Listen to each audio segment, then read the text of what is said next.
Ľudia, ja som si myslela, že tieto aktulky budú super, nič sa tu nepokazí, ale ono hej.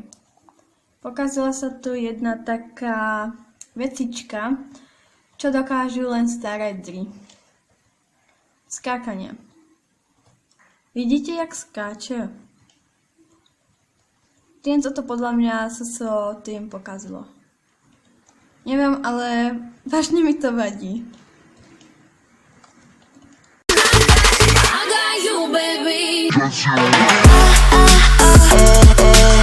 Ahojte, ja vás vítam v dnešnom videu.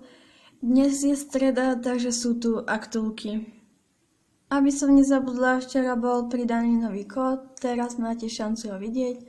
Je na 150 Starcoins.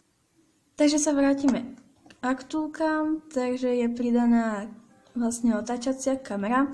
Takže sa vám to otáča podľa toho, jak jazdíte. Takže je to aj fajn, pretože ak pôjdete na race alebo champ, tak si nemusíte otáčať kameru, takže je to výhodnejšie. Za mňa plus. Tak a mínus by som dala vlastne tomuto pohľadu, že je braný tak zvláštne. Že meter máte od vrchu a milimeter od spodku. Takže tomuto dávam ja mínus.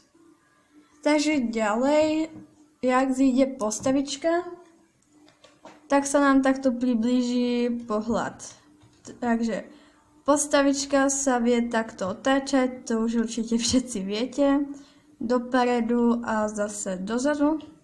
A je to teda mnoho ľahšie sa takto otáčať, takže toto má u mňa plus. Minus mal jedine teda ten pohľad, vidíte, tak zvláštny je. Takže neviem, no. Vy sami máte na to tiež názor, takže by som bola rada, keby mi napíšete do komentárov, čo sa vám páči a čo nepáči.